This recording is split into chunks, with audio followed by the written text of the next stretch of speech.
So now that we established our framework, right, with the 4 quadrants, the 4 dimensions of our being and relating, and the 8 level of consciousness development, and how people at different levels make different validity claims in justifying in their speech acts when they make claims to what is true to them or truthful for them, and what is morally good and what is beautiful, aesthetically beautiful, and also what is functional or practical, right? These are the big validity claims that we usually use in our speech acts. Now that we got this framework, we're going to enter the territory of relating more in our, basically the remaining sessions that we have left. And today we're going to start with a breakout where we're going to put all the males in one group and all the females in one group to explore what are biological differences and gender differences, and then also, you know, what are our choice and also challenges in communicating and co-creating relationships with the opposite sex, or if you're not heterosexual, maybe with the same sex.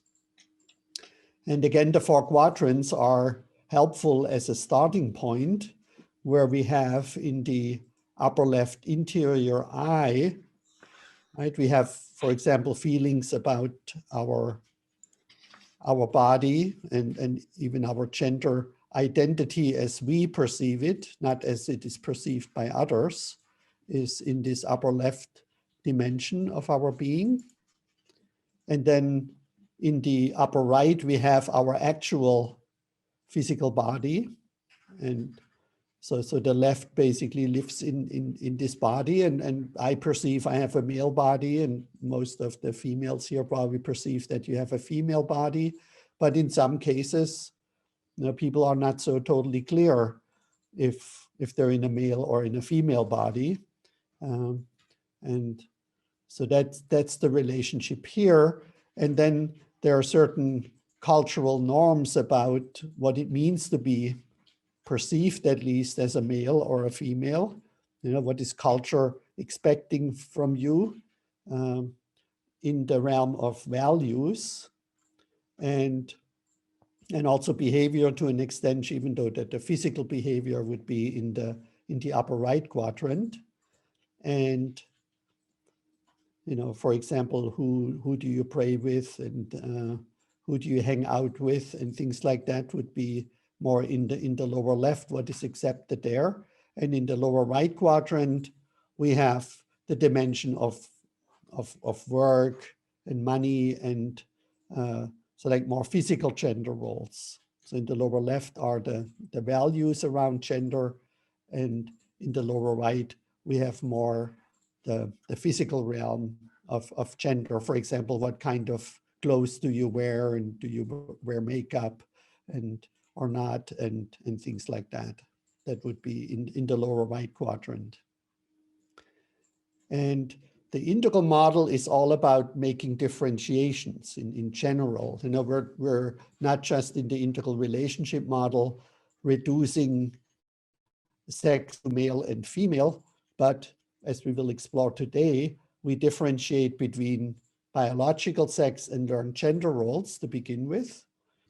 The purpose of this exercise today in Module 9 is to get a better understanding of what it is given or hardwired for each sex, and thus hard or impossible to change or override, and what is socially, culturally, and individually through our experience constructed, and can therefore be changed or healed or transcended or evolve over time. So one person in the male group and one person in the female group will be the note taker. One person will take notes about the answers that the group either has a consensus or most people agree about something, or we can also, you can also write down, if you're the note taker, some people were saying this and other people were saying that, but you never will mention who said what, so it will be confidential who gave the answers. And so for the first 2 questions, you will make these columns. So what is biologically hardwired and given by nature in females, and what is biologically hardwired or nature given by nature in males? So for example, males have a penis and females have a vagina, and so on and so forth.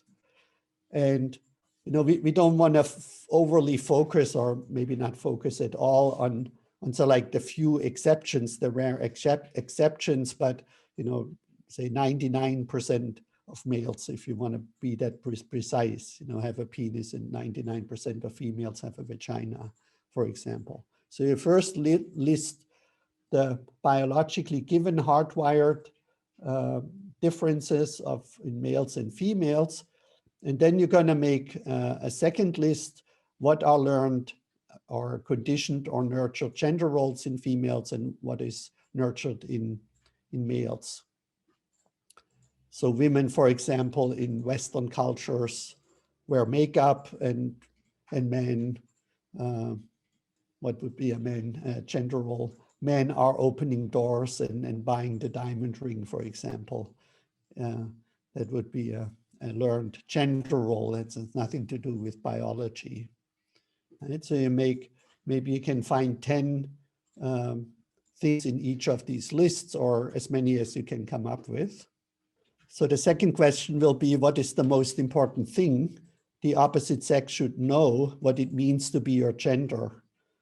Or in other words, where do you as a group, as males, or individuals as males and females, often don't feel understood, right? Women don't understand that men feel horny all the time, or something like that, whatever you may want to come up with.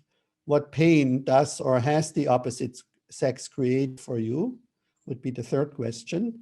What is the most difficult thing for you when relating with the opposite sex? Question 5, what makes the opposite sex most attractive to you?